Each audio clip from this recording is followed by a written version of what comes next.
na-checklist ako na yata yung mga goals ko ng 2024 hanggang 2028. Hindi pa rin ako nakakatulog.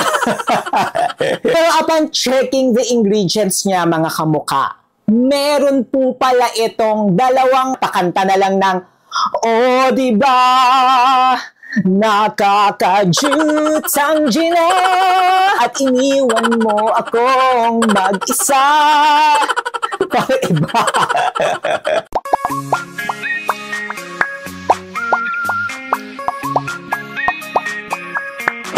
Hi mga kamukha!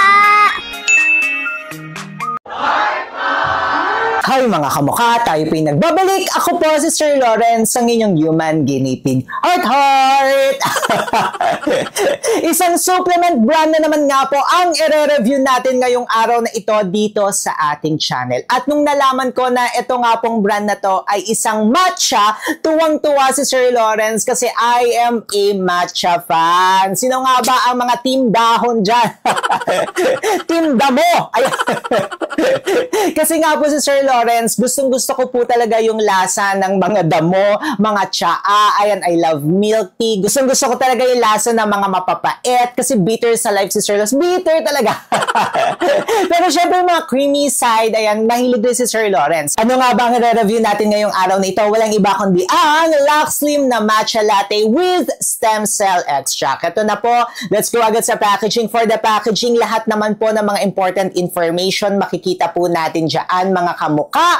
Tapos pati po yung kanyang mga ingredients. Kaso nga lang mga kamukha, kung makikita po natin yung mga ingredients niya dyan, wala po yung mga milligram content per ingredient. At dito nga po sa ating channel, talagang lagi natin pinopromote, lagi nating sinasabi. Sana ini-indicate po ng mga brands yung mga milligram content per ingredient. Lalo na kung may mga gusto tayong i-focus para makakapag-focus tayo. And wala ring nakalagay dito no, kung ilang milligram per sachet yung ating mga matitake, mga kamukha. Pero nevertheless, kung ano naman yung mga important information, including yung manufacturing and yung manufacturing and also yung expiration date, makikita po natin yan dito. Katulad nga po ng lagi nating sinasabi sa lahat ng review videos po natin dito sa ating channel, before tayong gagamit, before tayong lalaklak, before tayong iinom ng kahit na anong produkto, always ask ourselves, ano nga ba yung ating need? Ano nga ba yung pangangailangan ng ating katawan? Ano nga ba yung gusto nating ma-achieve? That's need nga po. Magkano nga lang ba ang ating budget per month? Kasi yung mga ganitong klaseng mga supplement, kailangan po yan mini-maintain natin. Hindi isang gamitan, hindi po ito magic.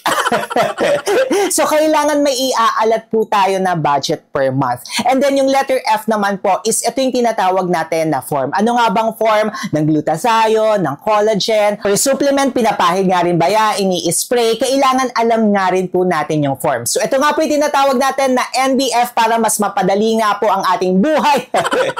And may separate video po tayo yan, mga kamukha. Kung gusto niyo po yan mapanood, nakalink po yan sa description box sa ba. At ilalagay na lang po natin yan dito sa taas. Pag alam na nga po natin ng ating NBF, mas mapapadali po ang ating pagpili, ang ating pagbili. Hindi na tayo basta-basta agad mabubudol.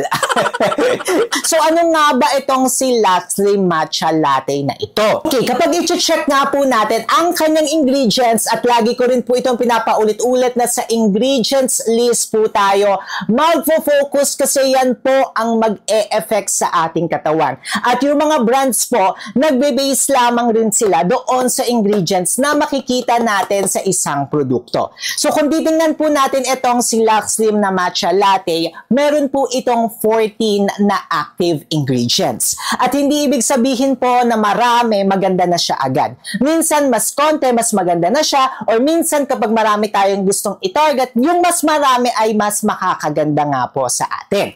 Kung titingnan po natin itong ingredients list ni Lux Slim na Matcha Latte, masasabi po natin na very good po ito as an antioxidant. Marami po siyang antioxidant na mga benefits at mga ingredients na makukuha tayo, katulad ng matcha extract, meron Meron nga rin po itong spinach, bitter melon, meron din po ito na cucumber extract. Itong mga ingredients nga po na ito is nagsiserve po sila as antioxidant na lumalaban sa mga free radicals, sa mga oxidative stress ng ating katawan. At ang kagandahan pa nito mga kamuka is meron nga rin po itong stem cell extract. Yung stem cell extract po maganda po yan sa pagre-rejuvenate, sa pagre-regenerate as well ng mga cell sa ating katawan. Kasi yun nga po, the more na mga stress po tayo, the more na lagi tayong pagod, the more na lagi tayong puyat, nawawala o namamatay po ang cell sa ating katawan. At yung cell nga po is ito yung bumubuo sa ating katawan at kapag maganda nga po ang ating cell, mas nagiging maganda nga rin po or nagre-reflect nga rin po yan sa ating skin.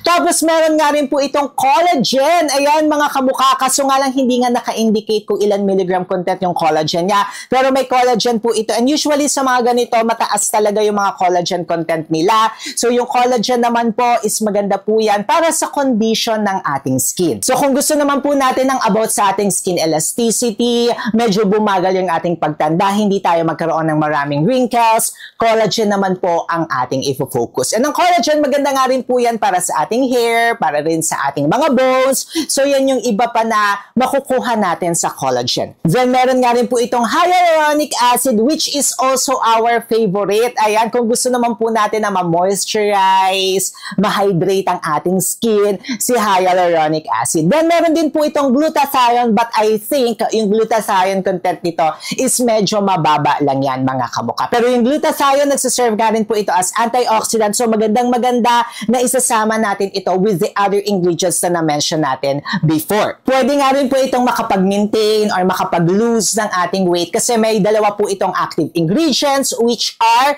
Psyllium husk fine at saka yung Garcinia cambodia. Ito nga pong dalawang ito ay very effective naman po ito para nga po kung gusto po nating ma-maintain yung ating weight or makapag-lose or makapagbawas tayo ng ating timbang. Okay, ito na nga po tayo mga kamuka. Each box po ay naglalaman po ito ng 10 sachets. Tapos sa 10 sachets po, yung price niya is nasa 300 plus pesos. Depende po yan. And kung gusto nyo bumili sa legit shop, no, meron po tayo yan nakalink sa description box sa baba. Mura na siya. No, kung tutuusin nito, kung nasa 30 pesos per sachet, ang mura na nun mga kamuka. Kasi usually yung mga premium ng mga ganito, yung mga stem cell extract, mahal na talaga yan. No, yung per bottle nga sa iba nasa 200, 300 pesos per inuman lang yun mga kamuka ay. Kaya nga po nakakatawa na nagiging abot kaya yung mga ganitong klaseng supplement. And then also kung nagkikrave kayo ng mga drink, instead na iinom kayo ng soft drinks, instead na iinom kayo, pupunta kayo sa mga coffee shop, milk tea,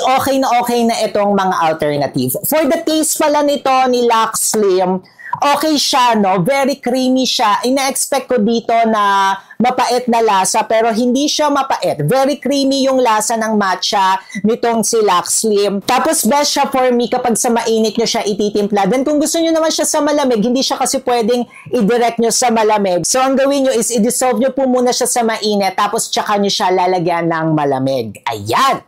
Okay, experience time! Pag makikita nyo to mga kamuka, ipapakita ko po sa inyo. Ito po yon, no? Ayan siya. Ang kagandahan naman nito, kung ano yung nandito sa kanyang box, yun din naman po yung makikita natin sa kanya sachet, which is very good. Nung first day nga po natin ang pag-take nito ni Lux Slim, masasabi ko na okay naman siya. Yung experience itself, actually, I love the taste. Okay na okay siya as a matcha lover. Pasok naman siya sa standards ni Sir Lawrence. Okay naman nga siya nung pag-take natin yung experience overall. Pati yung kanyang ingredients, okay naman siya. Tapos, kinabukas, umaga ko kasi siya tinake, mga kamukha, kasi very excited ako din. Umaga rin dumating ito yung parcel natin na to. So, umaga ko siya tinake. And then, the next day or the next morning, medyo nagulat si Sir Lawrence kasi may mga nagtubuan na pimples sa akin. So sabi ko, bakit may mga nagtutubuan sa akin na pimples? Pero sabi ko, okay lang yan. Baka naman na purging lamang ito. So I tried to take another one. So kung makikita po natin, ito po yung isa, tapos ito po yung isa. So nag-take pa po ako ng isa. Sa morning pa rin po ito mga kamuka. Kasi I love yung mga matcha na ganito sa morning. Breakfast ko talaga to tinitake. So morning ko po siya tinake. Then, ang nangyari po sa akin, no, medyo tanghali, medyo nafe-feel ko na nagpa-palpitate po si Sir Lawrence. So sabi ko, okay, sige na nga, ano tayo medyo kinakabakabahan na ako dito. Then the third day, sabi ko, why not i-take ko na ito ng gabi? Before po akong matulog sa gabi. Tapos ito na yung nakakaloka, ito na yung pangatlo natin, di ba? Ayan na yung pangatlo ni Sir Lawrence. So, yung pangatlong araw ko po, gabi ko siya tinake, hindi ako makatulog. Naloka ako, nagpapalpitate ako ng madaling araw, mga kamukha. Sabi ko, ano ba to? Nag-ikot-ikot na ako, nagbilang na ako ng shit, nag-YouTube na ako, ang dami ko nang nagawa, nalista ko na yata yung mga goals ko ng 2024 hanggang 2028. Hindi pa rin ako nakakatulog. Tapos eto na, mga kamukha, ang dami kong pimples kinabukasan. Kung makikita nyo nga po yan dito sa ating screen, ayan, nakikita nyo na ang daming nagiging pimples si Sir Lawrence. Pero bakit nga ba nagkaganon si Sir Lawrence? Kasi of course, kailangan po natin i-check yung ingredients. Hindi ko alam, mga kamuka. Napabili po ako nito kasi I really love matcha drink. No? Talagang yun po yung number one ko kung bakit ko siya kinonsider. And also, yung mga benefits na makukuha ko rin dito sa produkto na ito. Pero kahit wala siyang benefits, yung matcha itself nga, favorite ko talaga inumin yung matcha. Pero upon checking the ingredients niya, mga kamuka, meron po pala itong dalawang klase ng kape. May coffee siya, mga kamukha. May Robusta coffee and may Arabica coffee beans po ito, mga kamukha. Which is hindi po ako pwede. Kasi si Sir Lawrence po is may allergy po ako sa coffee. Since 2016 or 2017, sinasabi ko na po yan sa inyo na may allergy po ako sa coffee. Nag-viral pa nga po yung isa kong post sa Facebook na pinakita po natin doon na nagbe-break out ako because of coffee. And in-explain na nga rin natin yan sa isa nating video kung bakit hindi po ako nagkakape. And this is also backed up by our doctor na nagpa-palpitate, then nagpipimpos or nagbe-breakout nga po si Sir Lawrence. Kaya napatitig na lang talaga ako dito kay Lakse Matcha Latte at napasabit, napakanta na lang ng oh, diba? Nakakajut ang gina, tayo'y lumilipad at iniwan mo akong mag-isa. Parang iba. Parang iba yung kanta ko, diba? Yun nga po, hindi ko po kasi talaga alam na may coffee siya kung hindi nyo pa talaga titingnan yung ingredients. Tapos hindi naman din nila minamarket ito na may coffee po ito. Sabi ko nga po sa inyo, umiinom po talaga ako ng matcha. Eh nakala ko kasi pure matcha lamang po ito, walang halong kape. And then kung titingnan po natin dito, hindi naman nila nilagay na may coffee po ito. Kung hindi nga po natin i-check yung kanyang ingredients. So medyo yun po sana, no, yung talagang pwede nila mai-improve na ilagay nila dito with coffee or sa mga susunod na mga batch, gawa sila ng pure matcha lang, walang halong mga coffee. Ito na lamang po siya, no? Kung wala kayong allergy sa coffee at nagustuhan nyo po ito, continue nyo po ito. Pero yun nga rin po, binibigyan ko lang din po kayo dito ng mga information, nagsishare lang din ako ng aking experience. If may allergy kayo sa coffee, 2 pong coffee beans yung nakalagay dito. So medyo hindi nyo siya magugustuhan. Siguro ang gawin natin is i-review na lang natin yung isa nilang product, which is yung cantaloupe, yung melon. Ayun na, pag may kape pa rin yung melon na yun, ewan ko na lang Pag nagtitake po tayo ng supplements, kailangan nga rin po natin nagtitake ng vitamin C. Pero alam nyo ba na hindi nagva-vitamin C si Sir Lawrence? At iba po yung aking alternative? Aba, panoorin nyo yan dito, mga kamukha. At syempre, mag-subscribe na rin kayo kay Sir Lawrence. So, road to 200,000 na po tayo dito sa YouTube. Paano ba yan, mga kamukha? Paalis na po ako. Click nyo na to.